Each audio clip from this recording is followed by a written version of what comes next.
Hi പ്രിയമുള്ള സുഹൃത്തുക്കളെ, ഏത് രാജ്യത്ത് പോയാലും ശരി, ആ രാജ്യത്തിന്റെ നിയമങ്ങൾ അംഗീകരിച്ചും അനുധാവനം ചെയ്തും ജീവിക്കണം. ഇപ്പൊ നമ്മൾ ഇന്ത്യക്കാരാണ്. അയ്യോ, ഇന്ത്യയിൽ ഏത് കാര്യത്തിനും പ്രതിഷേധിക്കാൻ റൈറ്റ്സ് ഉണ്ട്, നമ്മുടെ നിരപരാധിത്വം തെളിയിക്കാൻ നമുക്ക് റൈറ്റ്സ് ഉണ്ടെന്ന് പറഞ്ഞിട്ട് അബ്ദുറഹീമിന്റെ ആക്ഷൻ കൗൺസിൽ അവിടെ പോയിട്ട് യുദ്ധം ചെയ്താൽ എങ്ങനെയിരിക്കും? ഒരു ധർണയൊക്കെ ഒന്ന് നടത്താം സൗദി അറേബ്യയിൽ. കാരണം അബ്ദുറഹീമിന് അബദ്ധത്തിൽ സംഭവിച്ചു പോയതാണ് അനസിന്റെ കൊല. അനസിനെ അടിച്ചു, FIR-നകത്ത് കൃത്യമായിട്ടുണ്ട്, അടിച്ചു കൊന്നു എന്ന്. ശരി, അതിന്റെ പേരിലല്ല അങ്ങനെയാണ്. ആ കുട്ടി തുപ്പി ട്രാഫിക്കിൽ നിന്ന സമയത്ത് സ്പീഡിൽ പോകാൻ പറഞ്ഞു, ഞാൻ നിർത്തടാന്ന് പറഞ്ഞപ്പോഴത്തേക്കിന് എന്നെ അടിച്ചു, എന്നെ തുപ്പി, അപ്പൊ തിരിച്ച് ഞാൻ പ്രതിരോധിക്കാൻ ശ്രമിച്ചു എന്ന് പറയാമോ? പറ്റില്ല. ഇപ്പൊ യമനില് നിമിഷപ്രിയ ചെന്നിട്ട് അയ്യോ ഇന്ന കാരണങ്ങൾ കൊണ്ടാണ് എന്നെ അയാൾ അങ്ങനെ ചെയ്തു, എന്നെ അയാൾ ഇങ്ങനെ ചെയ്തു, എൻ്റെ പാസ്പോർട്ട് അവൻ്റെ കയ്യിലായിരുന്നു, അത് അത് തിരിച്ചു വാങ്ങിക്കുന്നതിന് വേണ്ടി ഞാൻ മെഡിസിൻ കൊടുത്തതാണ്, അത് കുറച്ച് ഓവർഡോസ് ആയിപ്പോയി, അതിന് നിങ്ങളിപ്പോൾ എന്നെ തൂക്കിക്കൊല്ലാൻ വിധിച്ചു കഴിഞ്ഞാൽ എനിക്ക് കുടുംബമില്ലേ? ഇതൊക്കെ കാരണങ്ങളാണോ? ഇതൊക്കെ ന്യായമാണോ? ഇപ്പോ ട്രംപ് ശക്തമായ നിയമ നടപടികൾ എടുത്തല്ലോ. അതുകൊണ്ട് ഓസ്ട്രേലിയയും നിയമം ഘടിപ്പിച്ചു. ഇറ്റലിയും ജർമ്മനിയും ഫ്രാൻസും പോളണ്ടും ഏതാണ്ട് 7ഓളം രാജ്യങ്ങൾ അവരുടെ രാജ്യത്ത് അനധികൃതമായി കുടിയേറിയിരിക്കുന്ന സകല ആളുകളെയും ചവിട്ടി പുറത്താക്കുന്നു. പ്രത്യേകിച്ച് സിറിയയിൽ നിന്നുമൊക്കെ, അഫ്ഗാനിൽ നിന്ന്, പാകിസ്ഥാനിൽ നിന്നൊക്കെ നിരവധി കാക്കാമാർ അവിടെ കുടിയേറിയിട്ടുണ്ട്. എല്ലാത്തിനെയും ചവിട്ടി പുറത്താക്കുന്നു. കാരണം എന്താ? ഓസ്ട്രേലിയയുടെ സമാധാനം നഷ്ടപ്പെട്ടു. ഓസ്ട്രേലിയയിൽ നിന്നും മുഴുവൻ മുറിയന്മാരെയും അപ്പിക്കുപ്പായക്കാരെയും പുറത്താക്കണമെന്ന് പറഞ്ഞിട്ട് ഓസ്ട്രേലിയയിലെ മുഴുവൻ ജനതയും പ്രതിഷേധവുമായി രംഗത്തിറങ്ങി. എന്ത് ചെയ്യും? 4 ദിവസം കൊണ്ട് നടക്കുകയാണ്. അതുമായിട്ട് ബന്ധപ്പെട്ട പ്രശ്നങ്ങൾ സ്റ്റാർട്ടായി. പിന്നീടാണ് ഇത് മുഴുവൻ തിരിഞ്ഞു മാറിയുന്നത്. പിന്നീട് എന്താണ് ഉണ്ടായത്? ശ്രദ്ധിക്കുക, വളരെ ഇമ്പോർട്ടന്റ് ആയിട്ടുള്ള കാര്യം. അവിടെ താമസിക്കുന്ന, അവിടെ പഠിക്കാൻ പോകുന്ന മലയാളികളായ മുസ്ലിങ്ങൾ അവരും ഈ വീഡിയോ കണ്ടിരിക്കണം. എന്താണ് അവിടെ? ഞാനിത് മുഴുവനും വായിച്ച് മനസ്സിലാക്കിയിട്ടാണ് വീഡിയോ കണ്ടന്റ് ചെയ്യുന്നത്. അവിടെ പല മുസ്ലിങ്ങളുടെ കടകൾ അത് തുറക്കാൻ സമ്മതിക്കുന്നില്ല. അതിന്റെ മുകളിൽ അതിന്റെ തടിച്ചിരിക്കുകയാണ് ക്യാൻസൽ മുസ്ലിംസ്. അതായത് ഏകദേശം 5000-ന് അധികം മുസ്ലിം കുട്ടികൾ ഓസ്ട്രേലിയയിൽ പഠിക്കുന്നുണ്ട്. ഓസ്ട്രേലിയയുടെ രീതിയുണ്ട്, മൾട്ടി കൾച്ചറും മൾട്ടി റിലീജിയനും. അതായത് ഇസ്ലാമിക രാജ്യത്ത് നിന്ന് ഇവര് ചാടി കയറുന്നത് മൾട്ടി കൾച്ചർ ഉള്ളിടത്താ, മനുഷ്യനെ മനുഷ്യനായിട്ട് അംഗീകരിക്കുന്നിടത്താ. മതക്കണ്ണട ഊരി വെച്ചു മനുഷ്യനെ പച്ചയായി നമ്മളെ പോലെയാണ് അവരും എന്ന് ചിന്തിക്കുന്ന രാജ്യങ്ങളിലേക്ക് ഇവർ കുടിയേറും.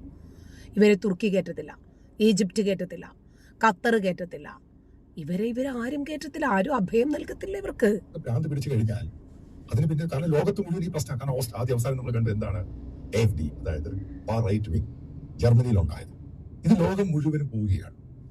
ഇവരുടെയൊക്കെ പ്രസ്താവനകളും പ്രസംഗങ്ങളൊക്കെ നിങ്ങൾ യൂട്യൂബിൽ എടുത്ത് നോക്കുക. എങ്ങനെയാണ് അവിടുത്തെ ഫാർ റൈറ്റ് പ്രസംഗിക്കുന്നത്? അവിടെ ഭരിച്ചുകൊണ്ടിരിക്കുന്ന ആൽബനീസ് ആണ്, അതായത് ഒരു മോഡറേറ്റ് ലെഫ്റ്റ് കക്ഷിയാണ്. പുള്ളിക്ക് പോലും പിടിച്ചിരിക്കാൻ പറ്റുന്നില്ല. അവിടെ ലോക്കൽ MPs ഒക്കെ ഇവർ ഈ പറയുന്ന ഈ ഗ്രൂപ്പിന്, അതായത് മുസ്ലിങ്ങളെ അവിടെ ഓടിക്കണം എന്ന് പറയുന്ന ഗ്രൂപ്പിന്റെ കൂടെ നിൽക്കുകയാണ്. ഒരു പബ്ലിക്കലി മുസ്ലിം കമ്മ്യൂണിറ്റിയാണ്, മൈനോറിറ്റിയാണെന്ന് പറയുവാണെങ്കിൽ തന്നെ. അതായത് ഇവർ ഓസ്ട്രേലിയ മൊത്തം പിടിച്ചെടുക്കാൻ വേണ്ടിയിട്ട് പോയതാണ്. പക്ഷെ അവിടെ നിന്ന് മുഴുവൻ ആളുകളെയും ചവിട്ടി പുറത്താക്കുന്ന രീതിയിലേക്ക് ഇവർ ആ പ്രകടനം ചെയ്യുന്നവരുടെ അനുകൂലമായിട്ട്. കാരണം ഓസ്ട്രേലിയൻ സിറ്റിസൺ ആണ്. മുസ്ലിങ്ങളാകെ 3% ഉള്ളൂ. മനസ്സിലാക്കുക, അവിടെ മുസ്ലിങ്ങൾക്കെതിരെ വലിയ രീതി 3% മാത്രമുള്ള മുസ്ലിങ്ങൾ ഓസ്ട്രേലിയയിൽ കാണിച്ചു കൂട്ടുന്ന കെടുതികൾ കാരണം, അക്രമങ്ങൾ, കൊലപാതകങ്ങൾ, ബലാത്കാരങ്ങൾ, തട്ടിക്കൊണ്ടുപോകലുകൾ, ഇതൊക്കെ കാരണം ഓസ്ട്രേലിയൻ ജനത തന്നെ ഇവരെ പുറത്താക്കണമെന്ന് പ്രതിഷേധവുമായി രംഗത്തിറങ്ങുന്നെങ്കിൽ ചില്ലറ കാര്യമാണ്. പോകാൻ പറ്റില്ല. ഒരു തലയെ തൊപ്പി വെച്ചോ മറ്റേ ഹിജാബോ ആ സാധനമൊന്നും ഇട്ടുകൊണ്ട് അവിടെ പഠിക്കുന്ന മലയാളി പെൺകുട്ടികളാണെങ്കിൽ ആണുങ്ങളും നിങ്ങൾ അവിടെ മുസ്ലിം പള്ളികളിൽ പോകുന്നത് വരെ ഇവർ വീക്ഷിക്കുന്നുണ്ട്. അത് മനസ്സിലാക്കുക, ഇത് വളരെ സീരിയസ് ആയിട്ടുള്ള. കാരണം ഇവരുടെ തലച്ചോറിനകത്ത് 6-ാം നൂറ്റാണ്ടിന്റെ പൊട്ടത്തരങ്ങളും നബി കാണിച്ചിട്ടുള്ള അക്രമവാസനകളുമാണ് ഇവരുടെ ഉള്ളിൽ നിന്ന് ഓസ്ട്രേലിയൻ ജനത തിരിച്ചറിഞ്ഞു. ഒത്തിരി മലയാളികളായ മുസ്ലിം അവിടെ പഠിക്കുന്ന ഒരു രാജ്യം കൂടിയാണ്. കാരണം ഞാനൊരു ഈ പറയുന്ന ഹമാസ് ആണെങ്കിലും പാലസ്തീൻ ആണെങ്കിലും ഈ ഇഷ്യൂ എന്ന് പറയുന്നത് മുസ്ലിം രാജ്യങ്ങളിൽ പ്രശ്നമൊന്നുമില്ല. പക്ഷെ ക്രിസ്ത്യൻ രാജ്യങ്ങളിൽ അത് പ്രശ്നമാണ്. അത് ആദ്യം നിങ്ങൾ മനസ്സിലാക്കുക. ഇന്ത്യയിൽ നിങ്ങൾക്ക് കേരളത്തിൽ മാത്രമേ ഹമാസിനും പാലസ്തീനും അനുകൂലമായിട്ട് ഒരു പ്രകടനം നടത്താൻ പറ്റുള്ളൂ. ഇന്ത്യയിൽ വേറെ ഒറ്റ സ്റ്റേറ്റ് നടത്താൻ പറ്റില്ല. ചിലപ്പോൾ കാശ്മീരിലും പറ്റും. അതാണ് ഇതിന്റെ റീസൺ. നിങ്ങൾ ഈ പറയുന്ന സുഡാപ്പികൾ പറയുന്നത് കേൾക്കരുത്. അവന് ബോധമില്ല എന്തുവാണ് ഈ ലോകം, എങ്ങനെയാണ്. വെളിവില്ല. ഓസ്ട്രേലിയ എന്ന് പറയുന്നത് സമാധാനമുള്ള രാജ്യം. അപ്പൊ അടുപ്പിച്ചടുപ്പിച്ച് അവിടെ പല ഇഷ്യൂസ് ഉണ്ടായി, അവസാനം ഫിസിക്കൽ ഫൈറ്റിലോട്ടായി. ഇപ്പം അവിടെയുള്ള മുസ്ലിങ്ങൾ അവിടെയുള്ള കണ്ടവർക്ക് വീട്ടിലിരിക്കുക, കയറാൻ പുറത്തിറങ്ങാൻ പേടിയായി. ഇപ്പം എന്താണ് ഗവൺമെന്റ് ചെയ്യാൻ പോകുന്നത്? ശരിക്കും പറഞ്ഞാൽ ഇവര് മോഡറേറ്റ് എന്നും റാഡിക്കൽ എന്നും ഇസ്ലാമിസ്റ്റുകൾ എന്നും അങ്ങനെയൊന്നും വേർതിരിക്കേണ്ട. എല്ലാ മുസ്ലിമിന്റെ ഉള്ളിലും ഒരു ഭീകരൻ ഒളിച്ചിരിപ്പുണ്ട്, ഒരു തീവ്രവാദി ഒളിച്ചിരിപ്പുണ്ട്, ഒരു വർഗീയവാദി ഒളിച്ചിരിപ്പുണ്ട്. സന്ദർഭോചിതമായി അവസരത്തിനൊത്തവൻ പുറത്തു ചാടും. ഗവൺമെന്റ് പുതിയ ഇമിഗ്രേഷൻ ലോ ഉണ്ടാക്കാൻ പോവുകയാണ്. അതിനകത്ത് ഫാർ റൈറ്റ് എന്താ പറയുന്നത്? അവിടെ താമസമാക്കിയ മുസ്ലിങ്ങളെ തിരിച്ചയക്കണം, അവിടെ ബിസിനസ്സുകൾ കട്ട് ചെയ്യണം, അവിടെ ഫ്രീഡം കുറയ്ക്കണം. അതായത് പരസ്യമായിട്ടും നിങ്ങൾ മനസ്സിലാക്കുക, അവിടെ മദ്രസയും പള്ളികൾ അടയ്ക്കാനാണ് പറയുന്നത് far right. Same like Germany. അതായത് നിങ്ങൾ ഉദ്ദേശിക്കുന്ന പോലെ സുഡാപ്പീസ് ഇമാരി പറയുന്നത് കേൾക്കരുത്. കാരണം നിങ്ങൾ അവിടെ അതായത് മോഡറേറ്റ് ആയിട്ടുള്ള മുട്ടകൾ മനസ്സിലാക്കണം. ലോകം അതിഭയങ്കരമായിട്ട് നിങ്ങൾക്കെതിരെ തിരിയുകയാണ്. ശരിക്കും നിങ്ങൾ ഈ പൂർണ്ണമായിട്ടും മത തീവ്രതയുള്ളവരെ മാറ്റി നിർത്തുക. അത് ഏറ്റവും കൂടുതൽ ഹാൻഡിക്യാപ്ഡ് ആകുമ്പോൾ നിങ്ങളാണ്. കാരണം അവിടെ ഈ പറയുന്ന ദുബായ്, മിഡിൽ ഈസ്റ്റ് ഒക്കെ ഉള്ളൂ. ബാക്കിയുള്ളവർ ലോകത്തൊക്കെ പോയി പഠിക്കുകയും ജോലി ചെയ്യുകയും വർക്ക് ചെയ്യുകയൊക്കെ ചെയ്യുന്നവരാണ്. ഇന്നെന്തോ ജർമ്മനിൽ ഉണ്ടായിരിക്കും മുസ്ലിം പേരുള്ള ആളുകളെ ജർമ്മൻ എയർപോർട്ടിൽ കയറ്റുന്നില്ല. ആ രീതിയിലാണ് സംഭവം പിച്ചു മാറിയത്. അത് നിങ്ങൾ കണ്ടു കാണും. 4 ദിവസം മുമ്പ് ഏകദേശം 200-300 അഫ്ഗാൻകാരെ പറഞ്ഞു വിട്ടു പെട്ടെന്ന്. കാരണം അവിടെ ആ കൊച്ചുകുട്ടിയെ കൊന്നതും ആ ഇഷ്യൂ ആയിട്ട് ബന്ധപ്പെട്ട്. കാരണം ഈ ജർമ്മൻ ഗവൺമെന്റ് അത് ചെയ്തില്ല എങ്കിൽ ജർമ്മനിയുടെ ഐഡന്റിറ്റി പോലും, അവിടുത്തെ പൊളിറ്റീഷ്യൻസിന്റെ ഐഡന്റിറ്റി പോലും പോകുന്ന രീതിയിൽ AFD കയറി വരിക. അത് ഫാർ റൈറ്റ് കയറി വന്നിട്ട് മുസ്ലിം പേരുകളുള്ള ആളുകളെ പോലും ജർമ്മനി എയർപോർട്ടിലേക്ക് പോലും കടത്തിവിടാത്ത സാഹചര്യം ഉണ്ടായത് ഒരാൾ ചെയ്ത ഒറ്റപ്പെട്ട സംഭവങ്ങൾ കൊണ്ടല്ല.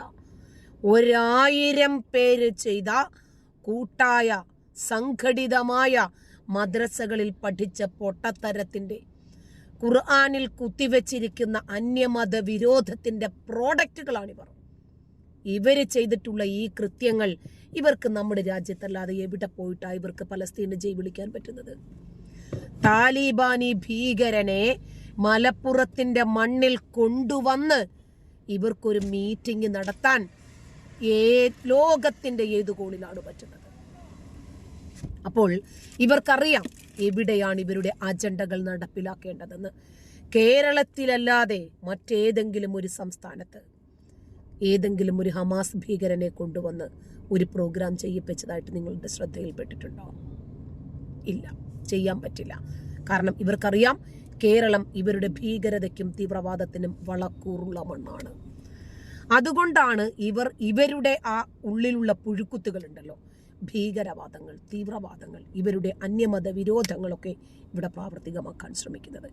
ഇനി ഇവരെ ഇറ്റലിയും കേട്ടില്ല, ജർമ്മനിയും കേട്ടില്ല, പോളണ്ടും കേട്ടില്ല, ഫ്രാൻസ് അല്ലെങ്കിലേ ഇവരെ കേട്ടില്ല, ഓസ്ട്രേലിയയും ഇപ്പോൾ ഇവരെ ചവിട്ടി പുറത്താക്കി. അമേരിക്ക, ട്രംപാണ് ഭരിക്കുന്നത്. ഒറ്റ മുറിയന്മാർക്ക് അയലത്ത് പോകാൻ പറ്റില്ല. കാരണം എന്താ? ഇവർ 6-ാം നൂറ്റാണ്ടിൽ പഠിച്ച മദ്രസ പൊട്ടത്തരങ്ങളും 6-ാം നൂറ്റാണ്ടിലെ ആ ഗോത്ര നേതാവ് ഉൽപ്പാദിപ്പിച്ച ഈ സംസ്കാരം പേറുന്ന പൊത്തകവുമാണ് ഇവരുടെ കയ്യിലുള്ളത്. ഇതുമായിട്ട് ഏതെങ്കിലും സംസ്കാര സമ്പന്നതയുള്ള രാജ്യത്തേക്ക് ഇവർക്ക് എന്ന് കയറാൻ പറ്റുമോ? നന്ദി.